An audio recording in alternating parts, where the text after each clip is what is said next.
Tell us when you were first diagnosed with cystic fibrosis. At birth, I was diagnosed at 2 days old through a mecoleonitis, which is a test. Yeah, rushed from... I was born at Poole Hospital, and then I was rushed to Southampton because they didn't have the capabilities of treating me at Poole. And then been treated there ever since, really. But your childhood was sort of relatively normal, wasn't it? In terms of how I mean, I had a were... fairly healthy childhood, to be honest, for most of it. Was able to do everything that I wanted to do and play football and go out with friends and things like that. And then it was really sort of 2014 when my health started to deteriorate, and I found myself in the position I'm in now, really. So your lungs are gradually more and more less able to cope. So how much of your life are you spending in hospital at the moment? At the moment, I spend 2 weeks in hospital and then 2 weeks at home. Oh, my goodness. So half your life, basically. Yeah, basically at the moment. But yeah, it's not all bad. It's full of lovely people and nurses and stuff. So you can't really complain. You know, there's the room service and all that sort of stuff. So that's you in the hospital. You've said that basically when you're at home you try to live sort of as normal a life as possible, but in hospital, do you just sleep? Do you just catch up with yourself? Yeah, I spend about 15 hours a day sleeping in hospital. That's partly because of the additional energy we need to breathe.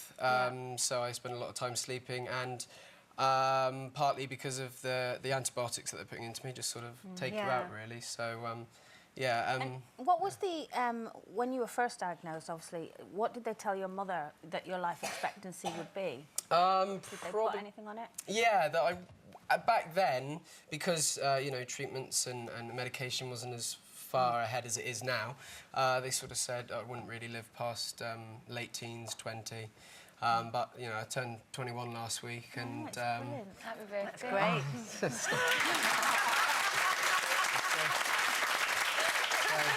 But surely, one of the most amazing things about you is your positive attitude. You haven't come on today and you're not sitting there being all mopey. And we've seen your videos. Can you explain to me about these amazing things you post on the internet? Well, it's building me up for a bit of an anticlimax. No, not at all.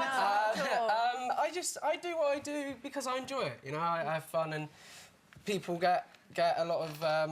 they take a lot away from it, and I inspire people, which is lovely. But you know, I do it because I enjoy it, and I like making people smile and making people laugh. And one of the things I found really interesting was, and I didn't know this, that the reason that cystic fibrosis sufferers quite often can't get together is because they might pass on infections to one another. Yeah. So this is, your videos are a way of sort of communicating, having a laugh with people safely, if that makes sense. Yeah, that's why social media is so great, especially for the cystic fibrosis community, is that we can't meet face-to-face because we've all got infection.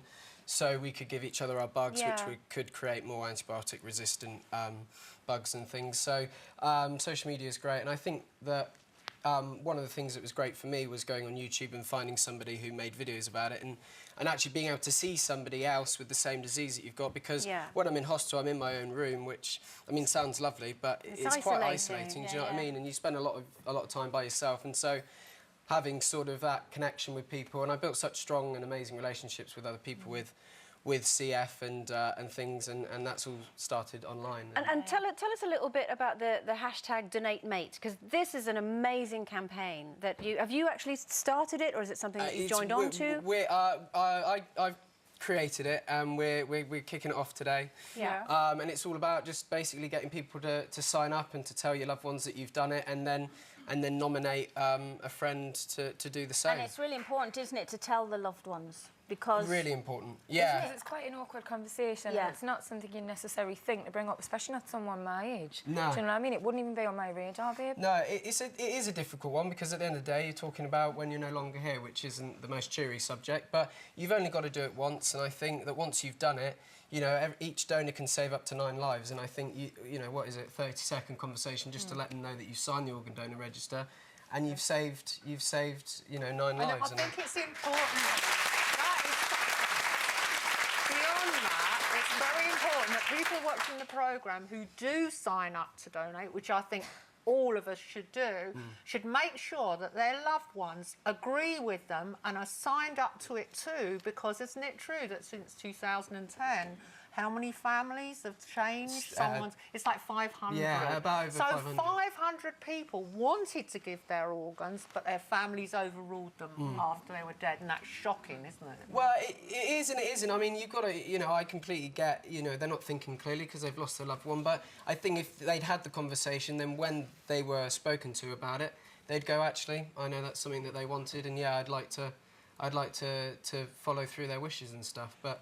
Because so that's unless someone donates their lungs, your life's going to be much shorter. Yeah, it is, yeah, to put it bluntly. Yeah, well, you've got to. Yeah, you do. I mean, there's no other way of putting it, to be honest, yeah. For more Loose Women action, click here. And I'd subscribe if I were you. It's totally free, and it means you'll be kept up to date with new videos and exclusive YouTube content. Oh, we were. Thanks ever so much. It's lovely.